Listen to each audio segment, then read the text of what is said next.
Few family films carry as strange a backstory as this one. On the surface, it looks like a cheerful musical about a magical flying car, catchy songs, and a lovable inventor. But underneath that colorful exterior lies a far more surprising story. Chitty Chitty Bang Bang was built on secrets, bold gambles, and unexpected connections. From its origins as bedtime stories told by Ian Fleming himself, to a terrifying villain invented purely for the screen, the real history is as wild as anything in the movie. And it all started in a world far removed from family entertainment.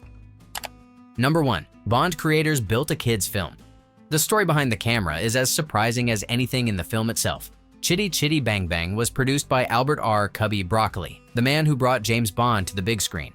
Broccoli had spent years perfecting the art of large-scale cinematic spectacle, and when he turned his attention to family entertainment, he brought that same sensibility with him.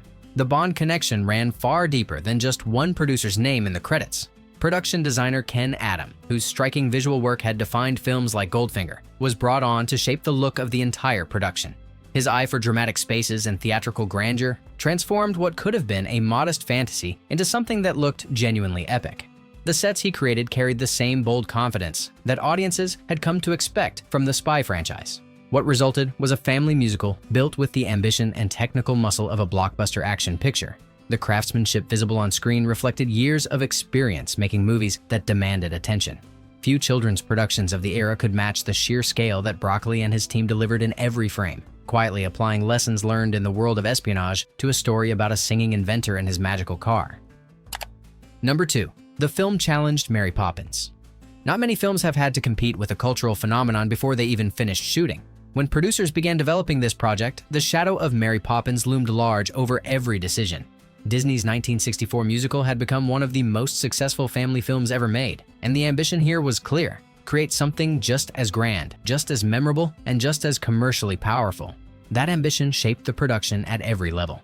The budget climbed to reflect the kind of spectacle producers believed could rival Disney's best. Casting choices were made with prestige in mind. Dick Van Dyke, who had starred in Mary Poppins itself, was brought on as the lead, a move that made the comparison impossible to ignore. The elaborate musical numbers were designed to feel like events rather than simple interruptions to the story. The Sherman brothers completed the connection in the most direct way possible. Richard and Robert Sherman had written the songs for Mary Poppins, and they were hired again here, this time outside the Disney system, to craft music for a film that openly aspired to the same magic. Their presence on both productions was no coincidence. Producers were betting that the same ingredients could produce the same results, and the resulting score gave the movie some of its most enduring and recognizable moments. Number 3. Roald Dahl hated the final film. Behind every great script is a story of what almost was. Few writers brought to this production carried a more distinctive voice than Roald Dahl, already celebrated for darkly imaginative fiction that blended humor and menace in equal measure. His involvement seemed like a natural fit for a story that needed to feel whimsical, yet surprising, with real teeth beneath the surface charm. The reality proved more complicated. As the screenplay developed, Dahl's instinct for edge and unpredictability clashed with the expectations of a major studio family production. His contributions were rewritten, softened, and reshaped to fit a more conventional mold. The collaborative process that typically shapes large productions like this one gradually moved the story away from the tone Dahl had intended, leaving his original creative vision buried under layers of revision. When the finished film reached audiences, Dahl made little effort to hide his feelings. He expressed clear dissatisfaction with what had been done to the material, distancing himself from the final product. The experience reflected a tension that runs through many adaptations, the gap between a writer's creative intentions and what a large-scale commercial production ultimately requires. Audiences loved the movie. Dahl, by most accounts, did not. Number 4. The story barely matches the book. Some stories outgrow their origins entirely. Ian Fleming's original novel about the Pot family and their magical car was a slim, charming adventure aimed at young readers, relatively straightforward, light on menace, and completely free of the elaborate fantasy world that dominates the film's second half. It was a bedtime tale that had grown into a book, and a book that was about to grow into something far larger. The filmmakers kept the basic elements, the family, the car, the sense of wonder, but built an entirely new story around them. The fictional kingdom of Vulgaria, its tyrannical rulers, and the dark atmosphere of its underground world were all inventions of the screenplay. Characters who appear nowhere in Fleming's pages were given major roles. Entire sequences were constructed from scratch to fill the runtime of a roadshow-length musical spectacular. The result is a film that shares a title and a car with its source material, but functions as a largely independent creation. Fleming's novel remains a gentle, brief tale for children. The movie that bears its name is a 2.5-hour spectacle with its own mythology, its own villains, and its own internal logic. Whether that transformation counts as an improvement depends entirely on who you ask, but it is impossible to watch both and mistake one for the other. Number 5. The Child Catcher was invented. Not every great villain arrives from the pages of the original story. One of the film's most unforgettable characters, a long-nosed, cape-draped figure who hunts children through the streets with a decorated carriage, appears nowhere in Fleming's novel. The Child Catcher was created specifically for the screen, and the credit for his invention is widely attributed to Roald Dahl during the scripting process. The character was designed to embody a very specific kind of dread. Unlike the broadly comedic villains of Vulgaria, the Child Catcher operated with a different energy, quiet, predatory, and deeply unsettling. Played with extraordinary physical menace by ballet dancer and actor Robert Helpman, the character moved in ways that felt genuinely threatening. The long nose, the dark costume, and the false promises of sweets created something that felt ancient and wrong in a way that lingered long after the credits rolled. For generations of children who saw the film during its original release and in the decades since, he became the defining image of fear. Parents reported children refusing to return to cinemas. The character's impact far exceeded anything else in the movie in terms of sheer psychological effect. What began as a screenplay invention to add dramatic tension ended up transforming the entire emotional texture of the film. Sometimes the most powerful additions to a story are the ones that were never there to begin with. Number 6. Grandpa was younger than his son. Cinema has always had a gift for making audiences believe the impossible. Among the more quietly remarkable illusions in this film is the character of Grandpa Potts, a rambling, eccentric old man who appears to be comfortably decades older than his inventor son. The performance feels entirely convincing. The posture is perfect, and the makeup does exactly what it needs to do. Almost nobody watching the film suspects a thing. The secret is that Lionel Jeffries, who played the grandfather, was actually younger than Dick Van Dyke, who played his son. Van Dyke was in his early 40s during production. Jeffries was in his late 30s. The age gap between them in real life ran in entirely the wrong direction for the roles they were playing. Achieving the illusion required careful work from the makeup department, deliberate costuming choices, and a performance from Jeffries built entirely on physical storytelling. The shuffling walk, the hunched posture, the unfocused energy of a man lost in his own world. What makes the achievement even more impressive is how completely Jeffries committed to the role. There is no moment in the film where the illusion slips. Audiences in 1968 accepted him completely, and most viewers discovering the film today remain equally convinced. It stands as one of the more elegant examples of how performance and craft can combine to make the camera believe something that simply is not true and carry an entire audience along for the ride. Number 7. Disney songwriters went independent. The music in a family musical lives or dies on its songs, and for a production aiming to rival the very best in the genre, there was really only one choice. Richard and Robert Sherman had spent years at Disney crafting some of the most beloved songs in the history of family entertainment. Their work on Mary Poppins, The Jungle Book, and The Many Adventures of Winnie the Pooh had made them the most recognizable names in the field. Hiring them for this production sent an immediate signal about how seriously the filmmakers were taking their ambitions. This project represented one of their most significant ventures outside the Disney studio system. Working independently gave the brothers creative space to craft something that felt connected to their signature style while standing on its own terms. The result was a score full of the earworm melodies and theatrical energy that had defined their best work. Songs designed not just to entertain in the moment, but to stay with audiences for decades. The title song became the film's most recognized achievement in the awards conversation, earning an Academy Award nomination and becoming one of the Sherman brothers' most enduring compositions. Across the full score, from the rollicking energy of Toot Sweets to the tender warmth of Hushabye Mountain, the music gave the film its emotional spine.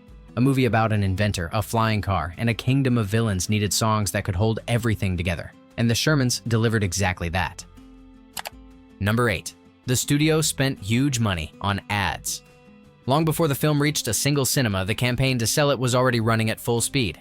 The distributors behind the release treated this production not as a modest family picture, hoping for a warm reception, but as a major cultural event, requiring months of carefully orchestrated public attention.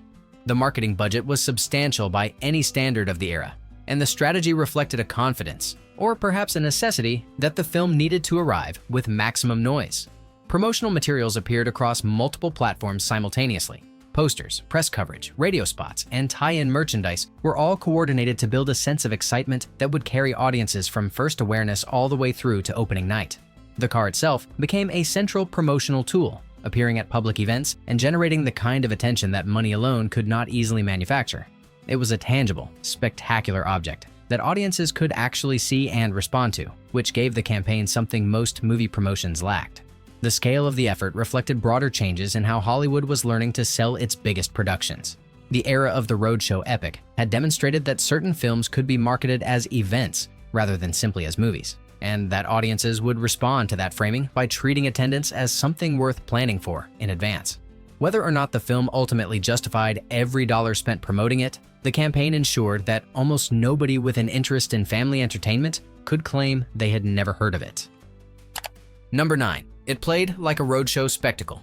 There was a period in Hollywood history when certain films arrived in cinemas the way theatrical performances arrived on stage, with ceremony, structure, and an understanding that what audiences were about to experience deserved more than a simple sit-down-and-watch presentation. The roadshow format, used for prestige epics throughout the 1950s and 1960s, brought reserved seating, printed programs, and a formal sense of occasion to the movie-going experience. This film was granted exactly that treatment. In select theatrical engagements, audiences heard an overture playing before the curtain rose, orchestral music setting the mood before a single image appeared on screen. An intermission divided the film's considerable runtime into two halves, giving audiences a pause that reinforced the sense of watching something genuinely large. Exit music played as the lights came up. Every element of the presentation was designed to communicate that this was not an ordinary trip to the cinema, but an event worth dressing up for. The format has largely disappeared from modern filmmaking, surviving only in rare revivals and special screenings. For audiences in 1968, it placed the film in distinguished company, alongside epics like Lawrence of Arabia and Dr. Zhivago that had used the same presentation style to signal their cultural seriousness. For a family musical built around a flying car and a cast of eccentric inventors, it was an ambitious framing, but it reflected exactly how its producers saw the project. Not as a children's diversion, but as a genuine cinematic occasion. Number 10. It was filmed in giant 65mm. The decision to shoot in a particular film format is rarely something audiences think about consciously, but they feel it. There is a quality to images captured on large format film that standard presentations simply cannot replicate. A depth of detail, a richness of color, and a sense of physical presence that makes every frame feel more substantial. For a production built around visual spectacle, that quality was not a luxury, but a necessity. The cinematography was captured using 70mm large format equipment, a process that allowed far more visual information to be recorded on each frame than standard 35mm film could accommodate. The wide-open landscapes of the English countryside, the elaborate interiors of Bulgaria, and the sprawling musical numbers all benefited from a format that could hold the full scale of what the camera was pointed at without compression or loss of detail. Projected onto the large screens of roadshow engagements, the images carried a clarity that justified every technical decision behind them. The choice aligned the film with the most ambitious productions of its era. Lawrence of Arabia, 2001, A Space Odyssey, and other landmark films of the period had used comparable formats to achieve images that audiences could not forget.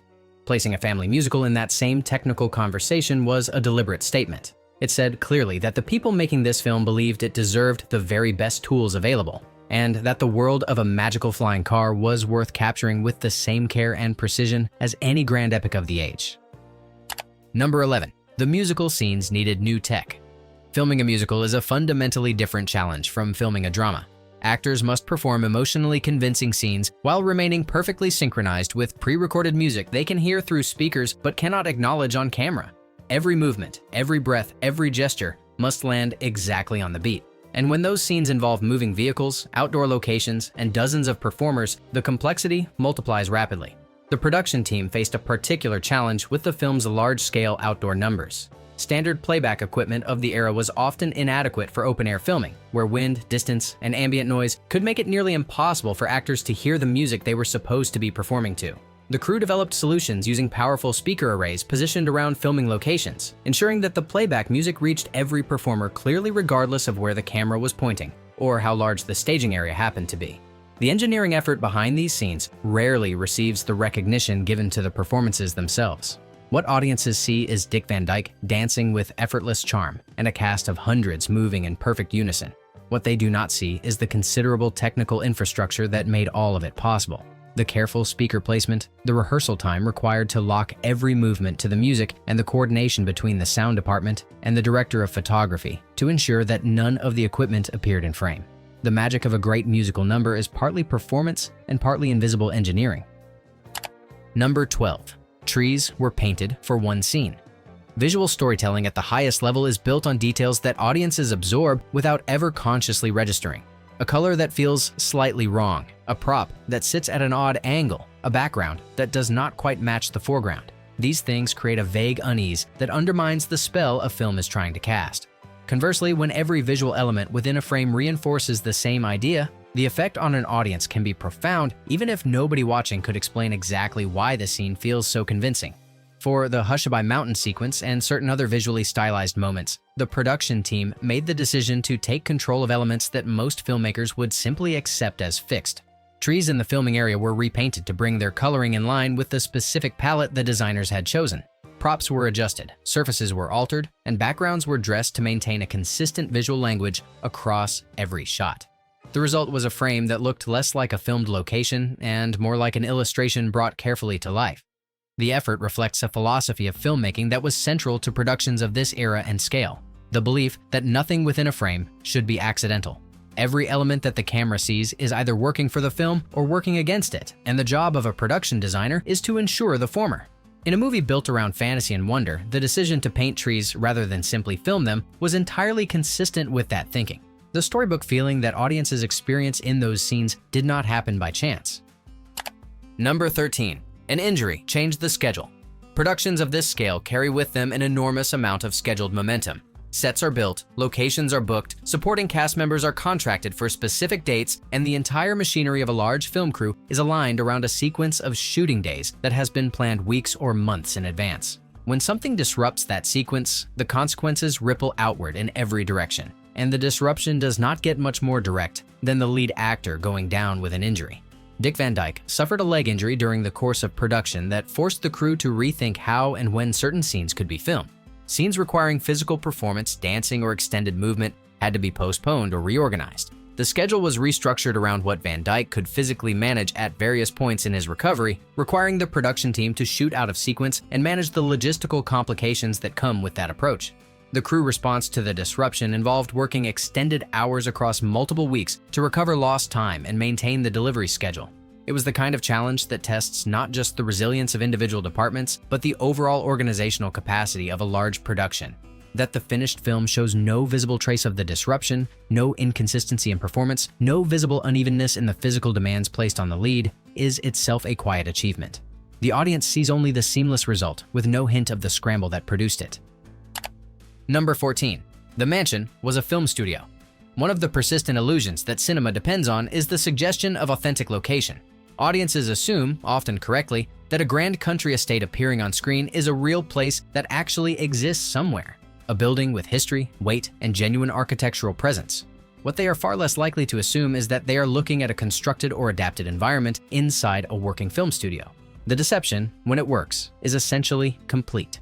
The exterior and interior spaces representing Truly Scrumptious's family home were filmed at Pinewood Studios in Buckinghamshire, England, one of the most storied production facilities in British cinema history. Working within the studio environment gave the crew precise control over lighting conditions, camera placement, and set dressing that would have been far more difficult to achieve in an actual historic property. The architecture could be adjusted, the gardens could be dressed, and the entire visual presentation of the house could be managed to serve the story rather than accommodate the limitations of a real building. Pinewood's history connects this production to an extraordinary range of British filmmaking. The same complex has housed productions including the James Bond series, a connection that ran through both the physical space and the production team itself. For audiences watching the scrumptious estate on screen, none of this is visible. What they see is a convincing world of Edwardian elegance that feels entirely real, built from craft and control rather than actual stone and history. Number 15. 6 different Chitty cars were built. The most famous vehicle in British cinema did not exist as a single object. Behind the scenes, the magical car that audiences saw driving, flying, sailing, and performing across a 2.5-hour runtime was actually a collection of purpose-built machines, each designed to handle a specific set of requirements that no single vehicle could have managed on its own. The seamless experience audiences had was the result of carefully edited transitions between entirely different cars that looked, from the right camera angle, like one. Different versions were engineered for different functions. The principal road-going car was built to be driven on public roads and controlled surfaces, with a functioning engine and steering. Separate versions were constructed for the flying sequences, designed to be rigged, suspended, and photographed against blue screen backgrounds without needing to perform any real automotive functions. Others were built specifically for water sequences, configured to float rather than drive. Each version carried its own engineering specifications dictated entirely by the demands of the scenes it was built to appear in. The construction of all 6 was overseen with the understanding that the car was not simply a prop, but effectively a co-star. Its visual design, the sweeping wings, the brass fittings, the overall impression of an elegant antique machine that had somehow evolved beyond its origins, needed to remain perfectly consistent across every version. The challenge of maintaining that consistency while building entirely different functional objects for entirely different purposes was considerable, and the fact that most audiences remain completely unaware that multiple cars existed is the clearest measure of how successfully that challenge was met. Number 16. The train chase was a clever fake. Some of the most convincing sequences in cinema history were filmed in places that had nothing to do with what appeared on screen. The train chase sequence in this film carries a strong sense of period authenticity. The locomotives look right, the environment feels genuine, and the tension of the scene depends entirely on the audience believing that what they are watching is a real railway being used at real speed. Very little of that impression reflects the actual filming circumstances. The sequence was shot on a military railway rather than a civilian passenger line. Using a controlled rail environment gave the production team advantages that a working public railway could never have offered. The ability to stop and reset without disrupting actual train services.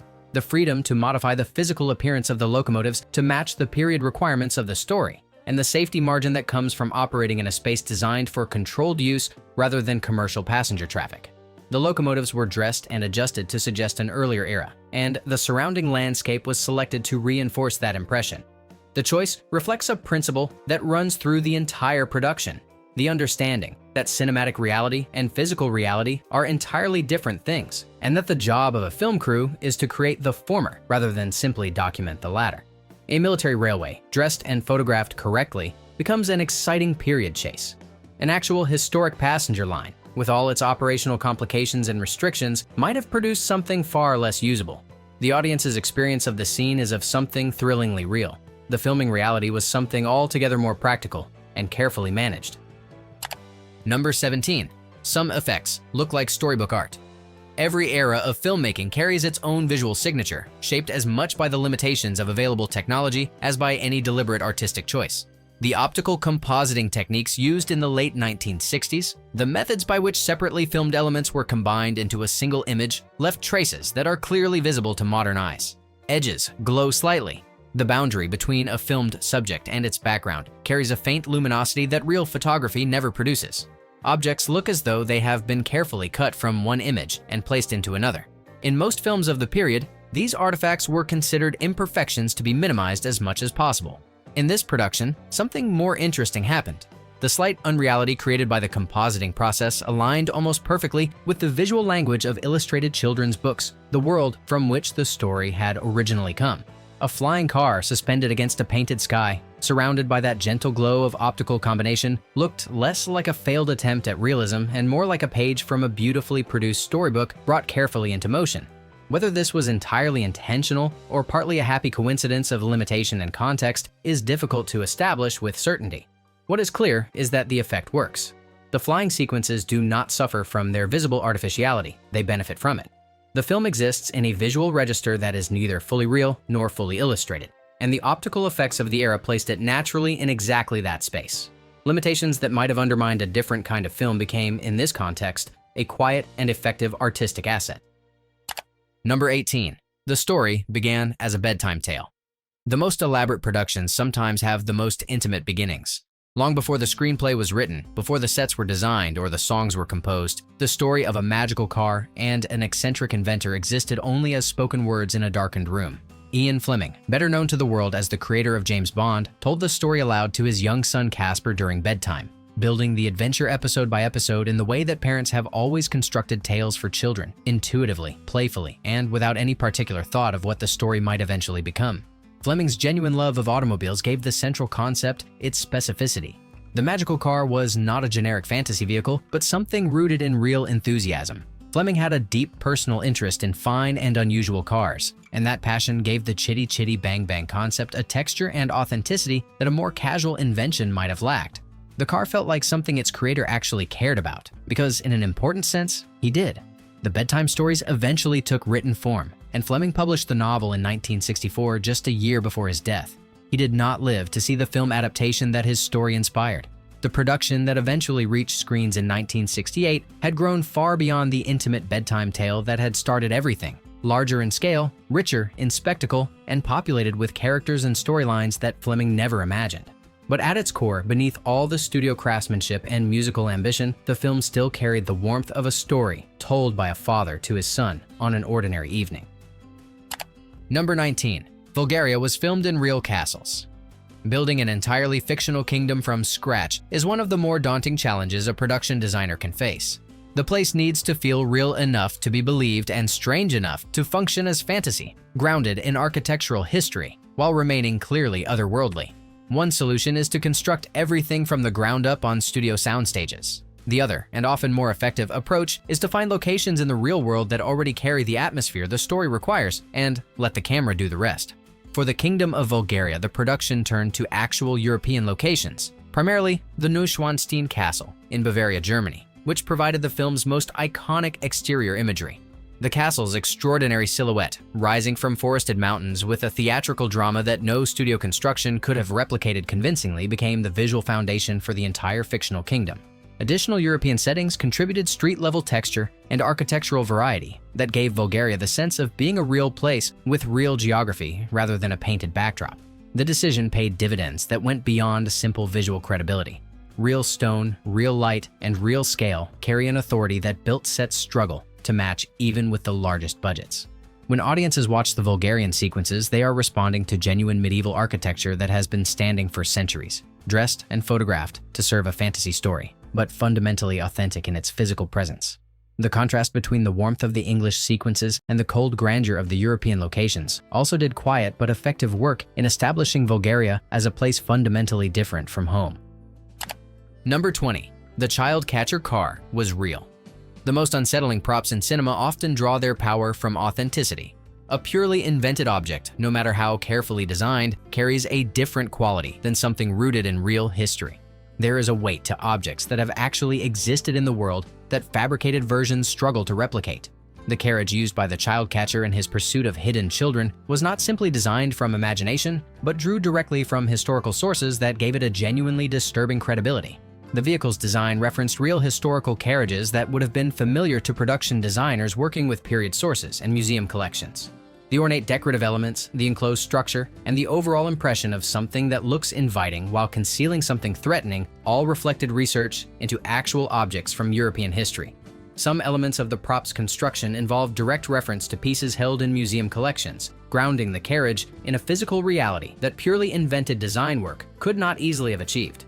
The effect on audiences reinforced everything the character needed to accomplish dramatically. A child catcher who arrives in a clearly invented, obviously theatrical vehicle would have read as pantomime. The version audiences saw felt rooted in something older and more genuinely threatening, a reminder that the fears the character embodies are not modern inventions, but ancient anxieties dressed in historical clothing. The authenticity of the carriage's design contributed directly to the reason why the character has remained so persistently frightening across multiple generations of viewers. Number 21. The film sold hundreds of products. The machinery of modern franchise marketing, the toys, the clothing, the branded merchandise that floods retail shelves in the weeks surrounding a major release did not begin with the blockbuster era of the 1970s. Long before that model became standard practice, certain ambitious productions were already exploring how a film's characters and imagery could extend beyond the cinema and into the daily lives of the audiences who loved them. This production pursued that strategy with a thoroughness that was striking even by the standards of its time. The range of merchandise connected to the release was considerable. Toy versions of the car appeared in shop windows across multiple markets, capitalizing on the vehicle's status as the film's most visually distinctive element. Books, games, clothing, and promotional items of every description were produced in coordination with the release, each one designed to extend the audience's connection with the film beyond the 2.5 hours they spent in a cinema seat. For younger viewers especially, the merchandise transformed the film from an experience into something they could carry home and keep. The strategy reflected a sophisticated understanding of how family entertainment actually worked commercially. A child who owned a toy version of the car was an ambassador for the film, a walking advertisement who carried the production's most recognizable image into homes and playgrounds where no marketing budget could otherwise reach. The scale of the merchandising effort also reinforced the film's positioning as a cultural event rather than simply a movie, something large enough to justify an entire ecosystem of connected products. It was a blueprint that the entertainment industry would eventually follow on a far larger scale. Number 22. The car was designed as a star. Certain objects in cinema transcend their function as props and become something closer to performers, presences within a story that audiences respond to emotionally rather than simply accepting as background detail. The car at the center of this film was designed from the beginning with exactly that status in mind. Production designer Ken Adam approached the vehicle not as a piece of set decoration, but as a character, requiring its own visual arc, its own personality, and its own capacity to generate feeling in an audience. The design language Adam chose combined the elegance of Edwardian motoring with elements of pure fantasy, sweeping wings, gleaming brass fittings, and an overall silhouette that suggested both authentic period craftsmanship and something that had quietly evolved beyond the merely mechanical. The car looked as though it had always been capable of flight, as though the wings and the hovering were not additions to its nature, but expressions of it. This was a deliberate choice, and it made the transitions between the car's ordinary and extraordinary states feel natural rather than jarring. Adam's background in designing the spectacular environments of the Bond films gave him a particular sensitivity to the way audiences bond with objects that feel genuinely special. The Aston Martin in those films had become iconic partly through the care taken in presenting it, and the same thinking was applied here on an even larger canvas. The result was a vehicle that audiences in 1968 responded to with something approaching affection, and that has retained that quality through every decade since. A well-designed object, presented with confidence and consistency, can carry emotional weight that no amount of scripting alone could manufacture. Number 23. A legendary effects artist made it fly. The most memorable image in the film, the car lifting from the ground, spreading its wings and carrying a family of 4 through open skies, required someone who understood not just the mechanics of practical effects but the specific grammar of cinematic illusion. Getting an audience to believe that a large, heavy, entirely earthbound object is actually flying demands a combination of engineering precision, photographic intelligence, and an intuitive sense of exactly how much reality an audience needs to see before their imagination fills in the rest. The effects work was led by John Steers, whose credentials placed him at the center of some of the most technically ambitious British filmmaking of the era. His previous work included the gadget-heavy world of the Bond productions, where he had developed a reputation for solving problems that had no established solutions, for building things that had never been built before because the stories being told required them. That experience translated directly to the challenge of making a car fly convincingly across an extended runtime rather than in a single brief shot. The techniques Steers and his team employed combined large-scale rigging, carefully controlled camera work, and the optical compositing methods of the era to create sequences that held up across multiple viewings and varying levels of audience scrutiny. The flying scenes were constructed in layers, physical elements photographed separately and combined in post-production with a precision that the technology of the time made genuinely demanding. Steers would go on to lead effects work on the original Star Wars, bringing the same problem-solving instinct to a production that would redefine what audiences expected from cinematic spectacle. His work on this film was an early demonstration of exactly what made him exceptional. Number 24. The budget was a huge gamble. Every ambitious production is, at its core, a financial argument, a claim that the money being spent will return more than it cost, that the audience exists, that the timing is right, and that the execution will match the vision. When the numbers involved are large enough, that argument becomes something closer to a calculated risk, and the people making it are effectively wagering significant resources on a set of assumptions that no amount of planning can fully verify in advance. By any measure, this production represented exactly that kind of wager. The final cost of the film reached approximately $10 million, an enormous sum for a family musical in 1968, and a figure that placed it among the most expensive British productions of the decade. The elaborate sets designed by Ken Adam, the location shooting across England and Europe, the custom-built cars, the large-scale musical numbers, and the technical demands of 70mm large-format photography all contributed to a budget that climbed steadily throughout the shoot. Every creative ambition had a price tag, and the production pursued those ambitions with a consistency that left the accounting department with very little room for comfort. The film's initial box office performance did not immediately justify the investment with the kind of overwhelming returns that would have silenced any doubt. It performed respectably, but fell short of the runaway success that would have made the gamble look obviously correct in retrospect. Over time, the picture found its audience through repeat viewings, television broadcasts, and home video, eventually building the enduring commercial legacy that its original theatrical run had only partially established. The gamble, viewed across the full span of the film's history, ultimately paid off, but it required patience that not everyone involved in the original investment had anticipated needing. Number 25. The cars became priceless collectibles. Objects that carry genuine cinematic history occupy a unique space in the world of collecting. They are neither purely functional nor purely decorative. They exist at the intersection of craftsmanship, storytelling, and cultural memory, and the combination gives them a value that conventional appraisal methods struggle to capture. Of all the props produced for films of the 1960s, few have demonstrated the capacity to generate that kind of value more consistently than the surviving examples of the most famous car in British cinema. The original road-going version of the car, the principal hero vehicle used for the film's driving sequences, has passed through several owners since the production wrapped in 1968, with each transfer attracting significant public attention. Auction appearances have produced sale prices reaching into the hundreds of thousands of dollars, with the figure climbing at each successive appearance on the market as the film's cultural standing has continued to grow. Museum exhibitions in both the United Kingdom and internationally have given the cars a second life as objects of display, allowing audiences who never saw the film in its original release to encounter the physical reality of what they had previously known only from a screen. Replica versions have been constructed over the decades, some for stage productions of the musical adaptation, others for private collectors and promotional purposes. And even these secondary objects attract a level of interest that reflects how deeply the original design embedded itself in popular memory. The cars that began as functional props, built to be photographed and then set aside, have become among the most recognized automotive objects in the world. It is a remarkable final chapter for a collection of vehicles that were never intended to survive their production, and a fitting tribute to the enduring power of a story that has refused across more than 5 decades to stay quietly in the past. What began as a father's bedtime story became one of the most technically ambitious family films ever made, a production built by Bond veterans, scored by Disney's finest songwriters, and shot with the same large format care reserved for the grandest epics of the era. The flying car, the unforgettable villain, the painted trees, and purpose-built railways. None of it happened by accident. Every frame was the result of deliberate craft applied at a scale that most family productions of the time never came close to matching. Behind the cheerful songs and colorful adventure, there was a production machine of extraordinary complexity, driven by people who refused to treat a children's story as anything less than a major cinematic event. Chitty Chitty Bang Bang has outlasted the era that produced it, finding new audiences through stage adaptations, home video, and the kind of word of mouth that only genuinely loved films accumulate over decades.